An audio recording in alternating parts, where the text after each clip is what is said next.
Web Rádio MAP passa a apresentar, a partir de agora, estudos do livro Obreiros da Vida Eterna, do espírito André Luiz, na psicografia de Francisco Cândido Xavier, na comunicação de Célia Correia e Nivaldo Gervásio.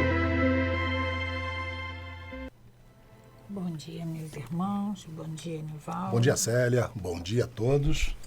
Então, estamos aqui mais uma terça-feira, nesse nosso encontro, nesse finalzinho da manhã. Daqui a pouco é início da tarde, daqui a pouco é o nosso almoço. E mais uma vez, junto com vocês, vamos dar prosseguimento ao estudo desse nosso livro, Obreiros da Vida Eterna. Mais uma vez falando do nosso agradecimento a André Luiz por nos trazer toda essa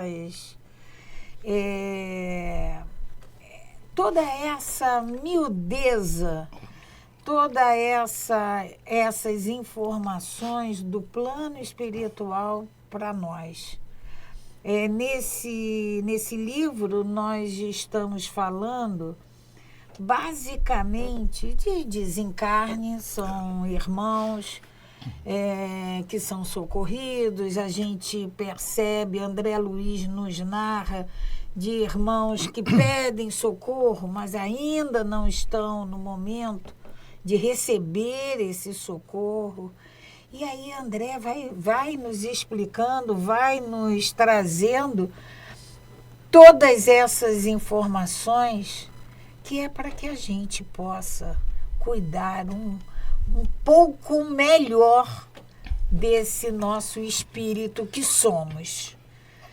E é muito prazeroso sabermos, tomarmos conhecimento de todos esses fatos e que sem essa narrativa de André, nós ficaríamos só na teoria. E aqui ele nos mostra na prática o que acontece, como acontece, a facilidade que nós podemos oferecer aos nossos amigos socorristas, as dificuldades que nós também criamos. Então, todas essas informações que nos chegam através desse livro são lições importantíssimas. São lições, né, Célia, como você falou, para que a gente traga para a nossa vida, o nosso cotidiano. Porque André Luiz aqui nos diz que vai morrer bem quem souber viver bem. E a gente sempre se pergunta, se questiona, né, como vai ser a vida espiritual, como será a morte. E a gente sabe que nós não vamos nos transformar, já falamos isso aqui várias vezes, né? Então é preciso que a gente aprenda com André Luiz, e os outros livros também espíritas, né, que nos trazem essas informações, mas André Luiz, ele descortina esse mundo espiritual. E basicamente esse livro, ele vai falar dos desencarnes, das mortes, do antes, do durante e o após, porque ele está trazendo as informações até agora dos capítulos do Dimas, como o Dimas está após o desencarne, como foi o antes, o desencarne do Dimas, e notícias de como ele está reagindo. André Luiz vai nos trazendo. E a gente com isso, né, Célia, vai vendo exatamente as implicações dos nossos pensamentos, da nossa formação espiritual, dos nossos entendimentos, como isso vai influenciar no mundo espiritual. Nós estamos já acabamos o desencarne, o sepultamento de Dimas, e entramos em outra assistência de socorro Fábio, ao irmão Fábio, e que esse André já nos narra que é mais fácil. Ele já tem apesar de não ser espírita, exatamente isso. Ele já tem uma noção, uma ideia do espírito que ele é, que nós somos. Então, ele facilita. Traz para nós aqui a diferença, ele vai fazendo esse comparativo do como foi o desencarne do Dimas, como está sendo o desencarne do Fábio. A diferença, o Dimas era espírita e médium, mas ele não se preparou. Embora ele tivesse executado uma obra de assistência, ele não se preparou e também não preparou a família. A família. Né? Porque a família também exerce um obstáculo muito grande para o desencarno do Dimas. Você veja que o André Luiz nos diz, Dimas já na casa transitória, desencarnado, ele sofre a influência dos pensamentos dos familiares que ficaram na Terra. E esses pensamentos, ao chegar ao Dimas, desequilibra o Dimas. Por quê? Porque a família não aceitava ainda, não tinha esse entendimento da morte, da aceitação, de que um dia nós vamos retornar. Nós somos espíritos. Nós nascemos. Nivaldo, mas ao mesmo tempo que os pensamentos dos familiares influenciavam ele lá no mundo espiritual, mas ele também estava preocupado. Sim. Então, a sintonia era igual. Exatamente. Eles pensavam aqui, influenciavam ele, e ele se permitia no mundo, lá. E ele se permitia porque ele também estava preocupado como eles iriam ficar. E aí nós estamos aí agora, Célia, no desencarne do Fábio. Do Fábio. Família preparada. A gente todo já viu mundo. Tudo. E nós paramos a semana passada exatamente naquele ponto em que André Luiz questiona sobre se Fábio havia desencarnado na hora prevista. E ele é informado de que sim. Ele concluiu, né? O Jerônimo diz para que o nosso amigo desencarnará no tempo devido. E André Luiz, curioso, diz, né, que é verdade, confirmou, o pai do Fábio confirma, né, emocionado, que ele aproveitou todo o recurso que ele recebeu e, embora ele tivesse vindo com um corpo fragilizado, né, com um corpo muito franzino, doente. André Luiz, então, questiona, Célia, é lamentável tenha renascido em semelhante organismo. E nós vamos ver que tudo tem uma razão de ser. Quem sabe, né? Servir com tanto valor à causa do bem. Então, André Luiz questiona, poxa vida, mas por que ele nasceu tão frágil, né? Se ele veio com essa missão de praticar o bem, de fazer tantas coisas. Aí a gente até pode ficar, Nivaldo, espantado. Como que André Luiz questiona isso? Ele já está no mundo espiritual, ele já foi socorrido, já reequilibrado, já está participando. Já está num trabalho desse, né? E ainda fica para a gente perceber que a gente pensa que sabe tudo, mas a gente não sabe nada. E aí o genitor sentiu a necessidade de esclarecer o assunto. Por que ele nasceu assim? Isso. Foi onde nós paramos. Nós paramos, né, Célia? E aí nós continuamos, né? E a André Luiz fala, né? Chegou a saber a causa determinada da posição física de Fábio? Ao regressar ao plano espiritual? André Luiz perguntou, indagou. E ele responde, né? Isso representou um dos primeiros problemas que procurei elucidar. O pai do Fábio está dizendo. Ao chegar ao mundo espiritual, foi um dos primeiros problemas que ele procurou saber o porquê. Passado algum tempo, fui devidamente esclarecido. Por que ele nasceu com o corpo fragilizado? Meu filho e eu fomos destacados fazendeiros na antiga nobreza rural fluminense. Então foi um destacado fazendeiro, um fazendeiro de grande porte, aqui no Rio de Janeiro. Nessa época, não muito recuada, Fábio, noutro nome e noutra forma, era igualmente meu filho. Eram pai e filhos em outra encarnação. Eduquei-o com desvelado carinho e, por mais de uma vez, enviei-o à Europa, ansioso por elevar-lhe o padrão intelectual e cioso de nossa superioridade financeira. Você lembra que o Fábio, dessa encarnação, ele ficou privado de estudar? Uhum. Que ele ficava paquerando o colégio ao lado, mas ele não tinha possibilidade financeira e ele foi obrigado a logo cedo ir trabalhar, o que agravou a sua saúde. Olha o reflexo de vidas passadas nessa vida, né? Ambos, porém, cometemos graves erros, mormente no trato direto com os descendentes de africanos escravos. Meu filho era sensível e generoso, mas excessivamente austero para com os servidores das tarefas mais duras. Mas aqui, né, Célia, diz que o Fábio era sensível e generoso, mas era austero demais. Era severo. Severo demais. Mas ele era bondoso, sensível. Congregava-os na senzala com severidade rigorosa.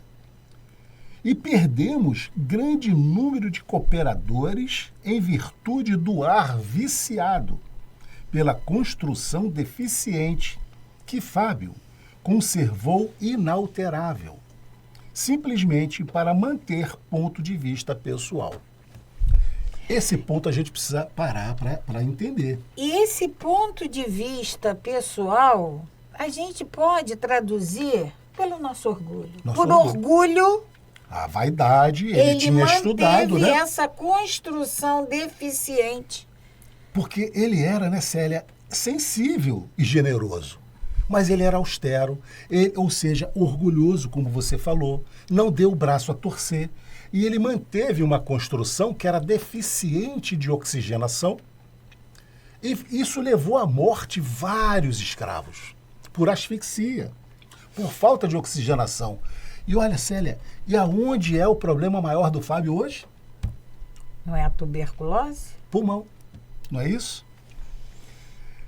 Os olhos do narrador brilhavam mais intensamente. Pareceu menos bem ao contato das recordações e acentuou com melancolia. O romance é longo e peço-lhes permissão para interrompê-lo. Senti remorso por haver provocado a dificuldade, mas Jerônimo interveio em meu socorro. Porque ele ia narrar todo o acontecimento ali. E Jerônimo interrompe. Né? Jerônimo interrompe. Talvez não fosse o momento exato de se falar aquilo. Não é. O pai do Fábio, ele se sente constrangido em continuar com essa narração, porque essas recordações acentuou a melancolia dele. Sim, exatamente. Então ele diz: o romance é longo e peço-lhes permissão para interrompê-lo. Não pensemos mais nisso, exclamou o assistente, Jerônimo, bem-humorado. Nunca me conformo com a exumação de cadáveres. Então era trazer toda uma situação já vivenciada. Era reviver aquilo. Reviver. E a gente sabe que no mundo espiritual, tudo que nós fizemos em outras encarnações de mal, não será nos cobrado de uma forma a nos desequilibrarmos. Não. Será cobrado para nós de uma forma amorosa, para que a gente possa tirar proveito do que nós fizemos de errado. Né? Isso é muito importante, porque a gente fica imaginando, né? E a gente tem essa mania de dizer, espera só, depois que você morrer tu vai ver, tal. Não vai acontecer isso. Porque o mundo espiritual não vai nos punir com um chicote. Nós não podemos esquecer que a misericórdia do nosso Pai é infinita. Ele sabe o que nós aguentamos e o que nós não aguentamos ainda. Porque dívida, a gente precisa precisa ter bem claro em nossas mentes que as nossas dívidas, elas serão quitadas. De uma vez só? Não podemos, não temos ainda condições de fazer isso. Então, por misericórdia, isso é paulatinamente. Daí, né, Célia, a necessidade de várias encarnações, que a gente não suportaria resgatar tudo de uma vez só. Não seria possível. Paulatinamente, a gente vai recebendo oportunidades. Se vamos aproveitar ou não, aí já não é com o nosso pai. Célia, em livros de André Luiz, ainda dessa série André Luiz, né, ele nos relata que muitas das vezes o espírito, ao desencarnar, ele simplesmente é colocado para dormir, porque ele não tem condições ainda de encarar tudo que ele vivenciou em encarnações passadas. Então ele é tudo no momento certo, de uma forma pedagógica, para o bem. E essa colocação para dormir, de tempos em tempos, existe o despertar. Sim. Os que já estão em condições despertam e vão... E segue a vida espiritual. Seguir a sua vida. Os que não estão, voltam. Continuam recebendo prece e alimentação. Então, isso prova o carinho, toda a assistência que nos é dada. E nos é dada por quê? Porque nosso Pai é misericordioso. Então, nada que vai ser nos cobrado no mundo espiritual para nos desequilibrarmos, para nos educarmos, isso sim. Então, essa fala do Jerônimo, né? Não pensemos mais nisso, exclamou o assistente, bem-humorado. Nunca me conformo com a exumação de cadáver, ou seja, reviver coisas do passado. E enquanto a alegria tornava um ambiente menos... meu orientador acrescentou: prestemos ao enfermo a assistência possível. Nesta noite, afastá-lo-emos definitivamente do corpo carnal. Então, aquela noite, o Fábio seria desencarnado. Levantamo-nos e penetramos o quarto.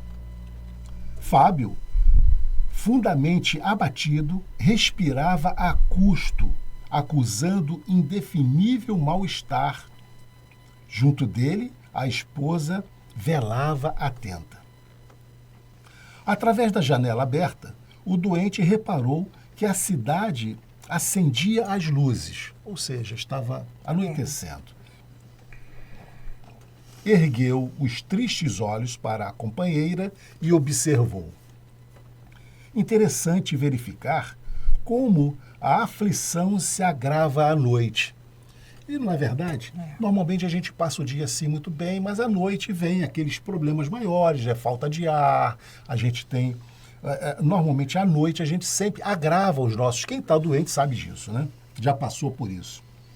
E o Fábio relata exatamente afirma essa verdade, né?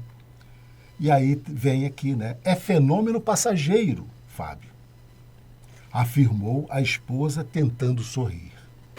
Entre nós, todavia, iniciaram-se providências para socorro imediato. O pai do enfermo dirigiu-se a Jerônimo.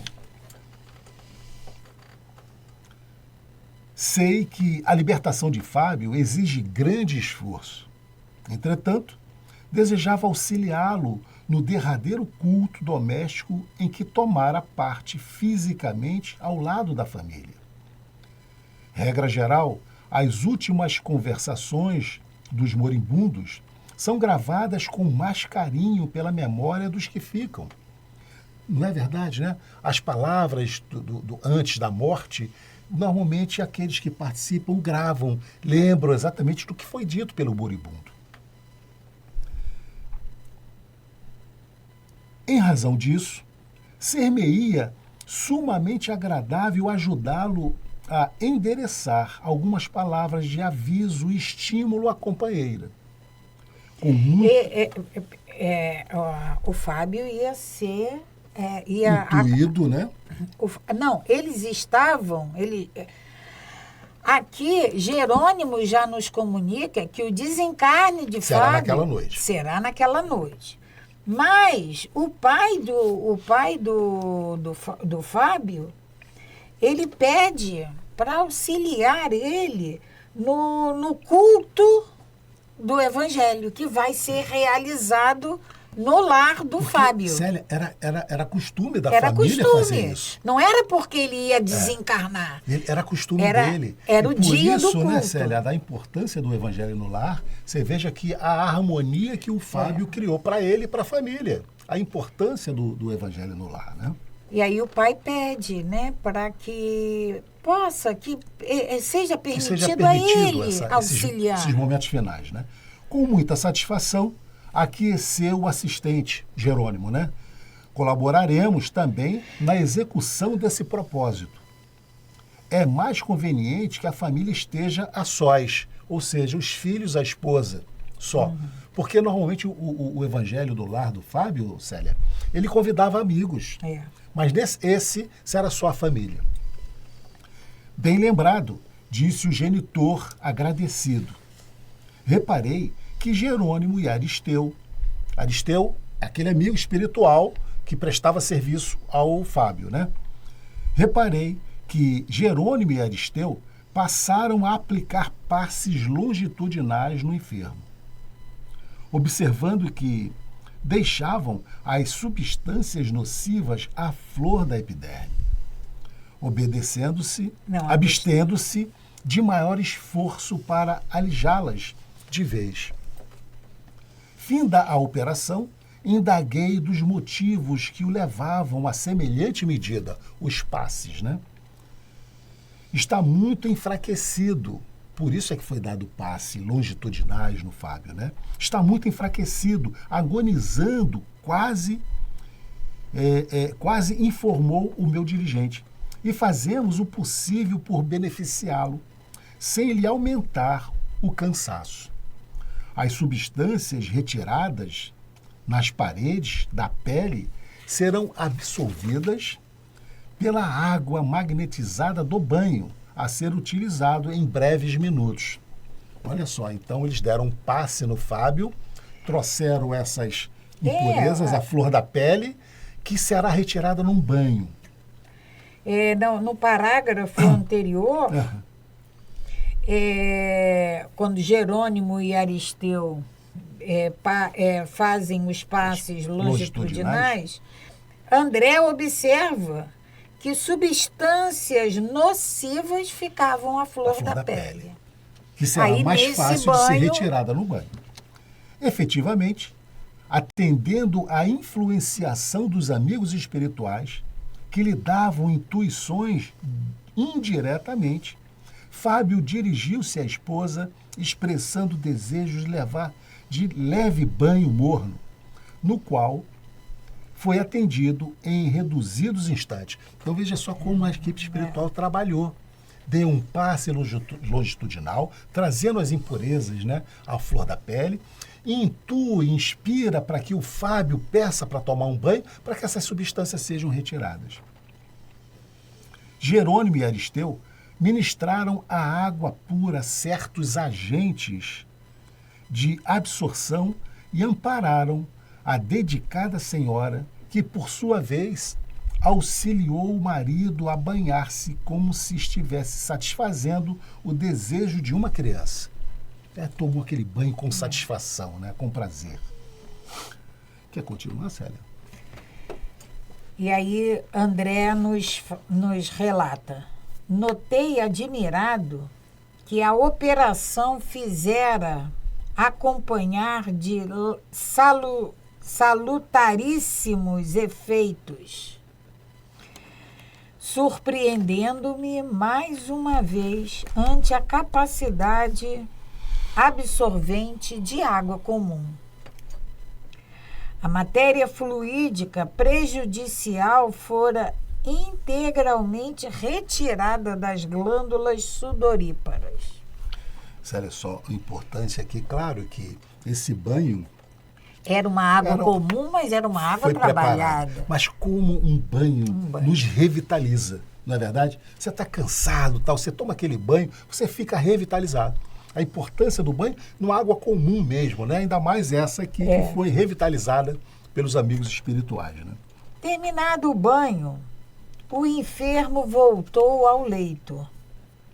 Em pijama, de fisionomia confortada e espírito bem disposto. Algumas fricções de álcool levadas a efeito completaram-lhe a melhoria fictícia. Só uma melhoria aparente. Porque essa melhora era necessária para que ele pudesse fazer esse encerramento do culto no lar com a família, né? O relógio marcava alguns minutos antes das 19 horas. Silveira, que se havia ausentado, voltou depressa, falando particularmente a Jerônimo. Silveira é o pai. A quem informou. O pai tinha se afastado e retornado. Tudo pronto. Conseguiremos a reunião exclusiva da família. O assistente mostrou satisfação e salientou a necessidade de acelerar o ritmo do trabalho. O bondoso pai desencarnado movimentou-se. A tecla mais sensível à nossa atuação foi quando Fábio se dirigiu à esposa ponderando. E aí Fábio agora vai falar a esposa, né? Creio não devermos adiar o serviço da prece. Sinto-me inexplicavelmente melhor e desejaria aproveitar a pausa do repouso. Dona Mercedes, a abnegada senhora, trouxe ambas as crianças, que se sentaram na posição respeitosa de ouvinte. Enquanto a esposa se acomodava ao lado dos pequenos, o enfermo, auxiliado pelo pai, abriu o Novo Testamento na primeira epístola de Paulo de Tarso aos Coríntios e leu o versículo 44 do capítulo 15. Só lembrando que ele não era espírita, Ele não abriu aqui o Evangelho segundo o Espiritismo, ele abriu o Novo Testamento. Né? E aí, nessa carta de Paulo aos Coríntios, no capítulo 44 do capítulo 15, Paulo diz o seguinte: semeia-se corpo animal, ressuscitará corpo espiritual. Há corpo material e há corpo espiritual. Fez-se curto silêncio que o doente interrompeu, iniciando a prece comovido. Então, nessa passagem de Paulo, semeia-se o corpo animal, ressuscitará o corpo espiritual. Há corpo animal e há corpo espiritual. Esse corpo que nós utilizamos, esse envoltório que nós utilizamos para nossa passagem aqui no mundo terreno, a gente pode entender como esse corpo animal. Mas após o sepultamento, acabou o corpo animal, mas o corpo espiritual ressurge. O corpo espiritual. Nós vimos o Dimas, né? Então fez-se curto silêncio que o doente interrompeu, iniciando a prece comovido. Rogo a Deus, nosso eterno Pai, me inspire na noite de hoje para conversarmos intimamente.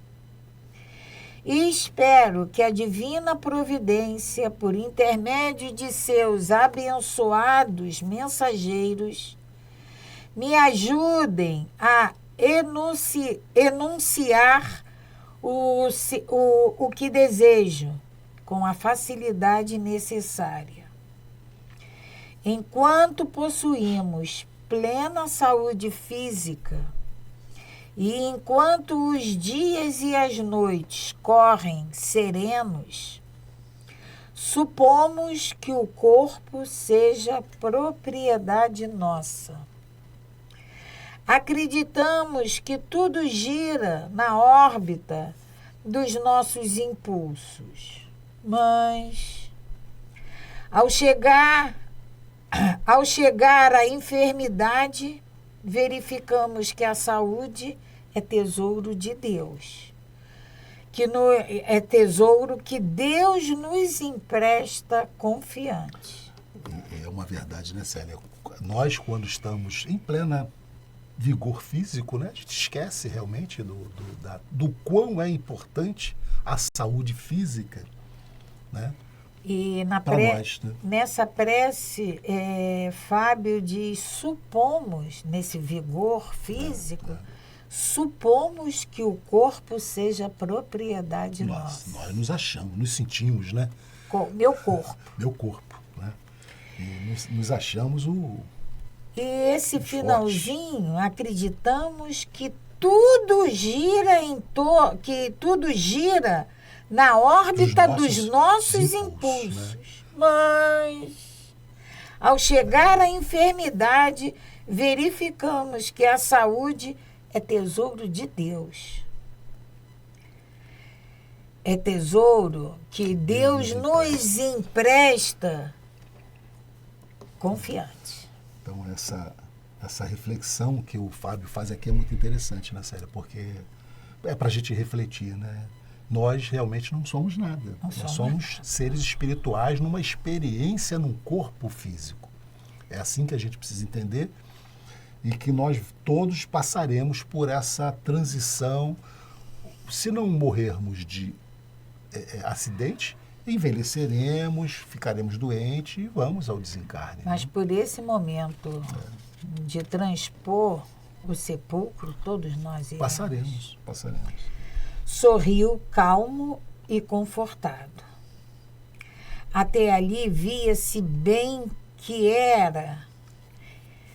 Até ali via-se bem que era Fábio, o expositor exclusivo das palavras. Ele não estava sendo intuído ainda, né? Era dele essas palavras, esse sentimento era dele. Né? Expressava-se em voz correntia, mas sem calor entusiástico, dada a sua situação de extrema fraqueza. Findo o intervalo mais longo, o genitor descansou a destra em sua fonte, mantendo-se na atitude de quem ora, com profunda devotação.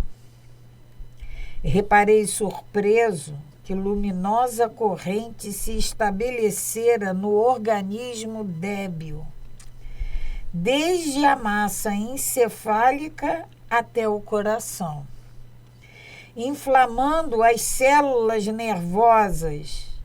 Então, semelhando a minúsculos pontos de luz condensada e radiante. Os olhos de Fábio, pouco a pouco, adquiriram mais brilho e sua voz fez-se ouvir de novo, com diferente inflexão. Dirigindo-se às esposas e aos filhinhos, o olhar terno, agora otimista e percussiente, passou a dizer inspirado. Então, agora ele está sendo inspirado, né? O pai coloca as suas mãos, né, na fronte de Fábio, aqui nessa posição, e evidentemente que ele recebe toda essa carga energética de luz, né? Estou satisfeito, Fábio diz, inspirado. Estou satisfeito pela oportunidade de trocarmos ideias a sós dentro da fé que nos identifica. É significativa a ausência dos velhos amigos que nos acompanham às orações familiares desde muitos anos. Então, eles faziam sempre uma reunião com os amigos, né? O culto do Evangelho no Lar. Não é sem razão.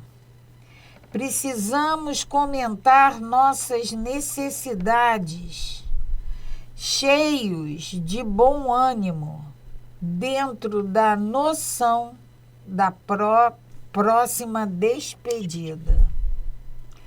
A palavra do apóstolo dos gentios, aquela passagem que foi Paulo, lida, né?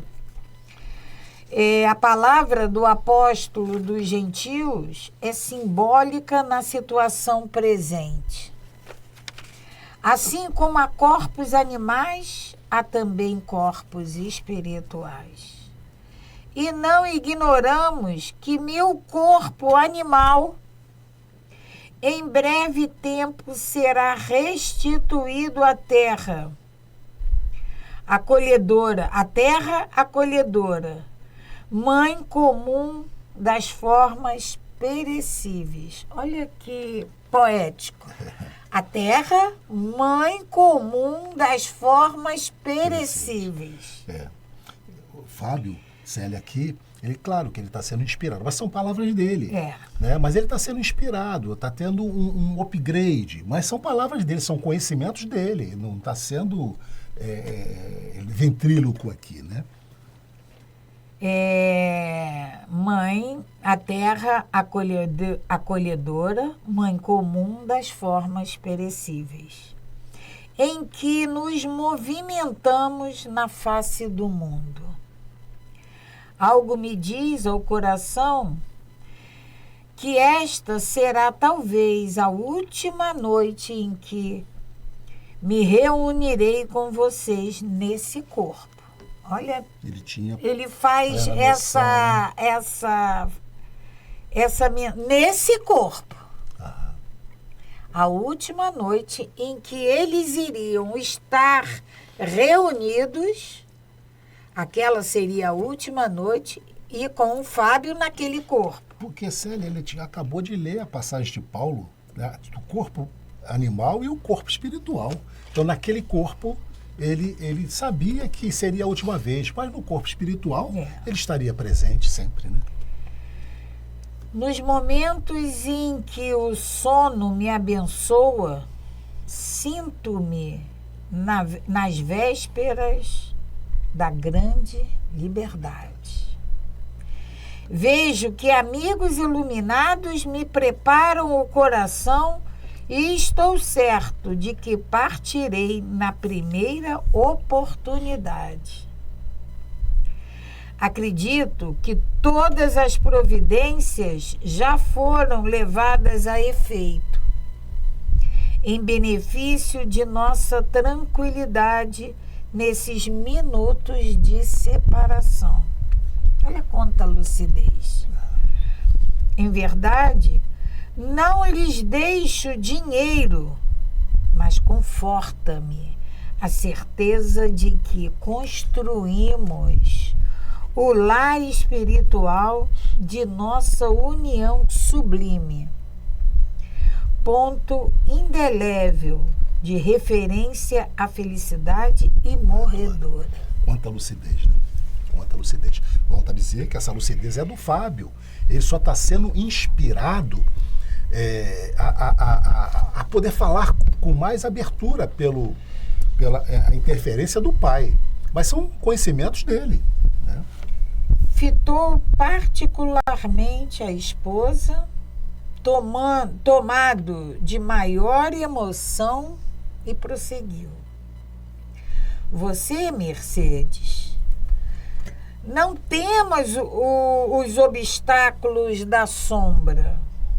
O trabalho digno ser-nos-á fonte bendita da realização. O trabalho digno. Creia que a saudade edificante estará sempre em meu espírito, seja onde for. Saudade de sua convivência, de sua afetuosa dedicação. Isso, porém, não constituirá algema pesada. Olha. Esse despreendimento, a gente não pode. Ama sim. A gente sente saudade, sente saudade sim. Mas isso não pode se transformar, como o André nos diz aqui, algema pesada. O Fábio diz, né? Algema pesada. Porque nós dois aprendemos na escola da simplicidade e do equilíbrio que o amor legítimo e purificado não prescinde da compreensão santificante.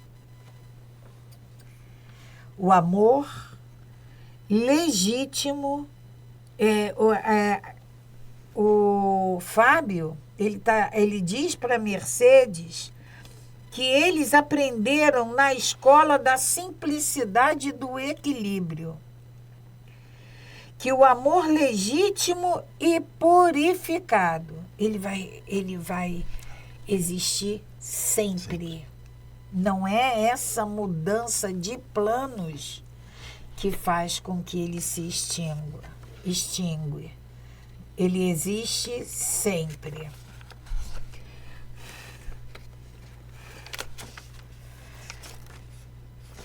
De certo, continua Fábio, de certo, necessitarei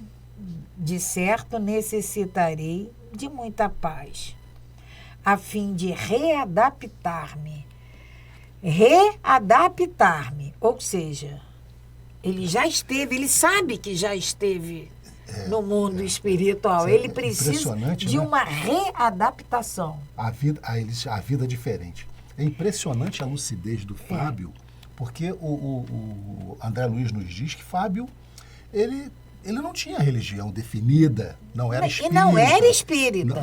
Porque para um espírita pensar isso, seria perfeito. Agora, a gente teve a experiência do Dimas, né? Que era espírita, médio, e não pensava assim. Então, Fábio continua. De certo, necessitarei de muita paz, a fim de readaptar-me à vida diferente. E por isso, pretendo deixá-los com tranquilidade suficiente para que todos nós nos ajustemos aos desígnios de Deus. Conhecendo-lhe a nobreza heróica de mulher afeiçoada ao trabalho desde muito cedo, e entendo a pureza de seus ideais de esposa e mãe. Entretanto, Mercedes, releve-me a franqueza nesse instante expressivo da experiência atual. Sei que minha ausência se fará sentir dos problemas, talvez angustiosos para o seu espírito sensível. A solidão torna-se aflitiva para a mulher jovem, sem a vizinhança dos carinhosos laços de pais e irmãos consanguíneos, que já não possuímos neste mundo. Quando não é possível conservar a mesma vibração de fé através das diversas circunstâncias do caminho. Não posso exigir de você fidelidade absoluta aos elos materiais que nos unem, porque seria exercer cruel opressão a pretexto de amor. Olha o que ele está fala. liberando a esposa, ele tem essa consciência. Não né, posso exigir de você fidelidade absoluta aos elos materiais que nos unem, porque seria exercer cruel opressão a pretexto de amor. Que é o amor que a gente mais conhece, né? Aquele amor que é dominativo, é meu, é possessivo. E o Fábio está mostrando aqui que esse amor é um amor genuíno, um amor puro. Não é esse amor possessivo. É o amor divino. Não é? E aí Fábio completa. Além disso, nada que quebrará nossa aliança espiritual, definitiva e eterna. Então, muito lúcido, muito equilibrado, e procura passar isso para a esposa. sim, de uma forma suave, né? Apesar de todo o trabalho que ele já tinha feito. Que André nos narra que ele já fizera com os filhos e com a esposa. Observei que Fábio arquejava fortemente emocionado. Transcorridos alguns segundos de breve pausa, continuou, irradiando seus olhos verdadeira afeição e sinceridade fiel. Nivaldo, a fala do Fábio, ela é um pouquinho grande. Eu acho que a gente não poderia... não vale a pena comportar interromper. dentro do nosso horário. E nós estamos quase chegando ao final, mas eu queria só chamar a atenção aqui, né, Célia, para ele falar isso tudo para a Mercedes, né? Ele diz aqui, ó, releve-me a franqueza nesse instante expressivo da experiência atual. Então ele pede até perdão para ela, né? Porque se nós formos falar isso, né, Célia, para a nossa companheira ou o companheiro, para com isso, que é isso, eu não quero mais ninguém, é natural que a reação seja essa. Mas o Fábio já se desculpa, né? Ele se desculpa para abordar esse assunto que é muito delicado. Ele está simplesmente dizendo para a Mercedes que vai entender. Ela ainda é uma mulher jovem, os filhos são pequenos, e há talvez essa necessidade, se por acaso aparecer alguém, e ele vai relatar exatamente isso, que ela não pense, que ela faça que seja feliz. É isso que ele está dizendo. Porque o amor verdadeiro, Célia, não é esse amor possessivo, é meu, não vai ser mais de ninguém.